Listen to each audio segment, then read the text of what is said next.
They said, we can't interfere from the outside. What about if we influence from the inside? So what they decided to do, the people on earth are too caught up on the wheel of karma, repeating the same mistakes over and over again. We got to bring in souls who are not caught in that.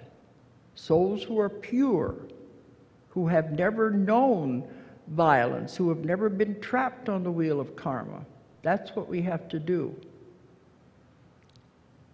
So, and I've had this through many, many, many clients. That's just why I put the pieces together to form this whole theory. They said the call went out for volunteers. Earth is in trouble. Who wants to go and help?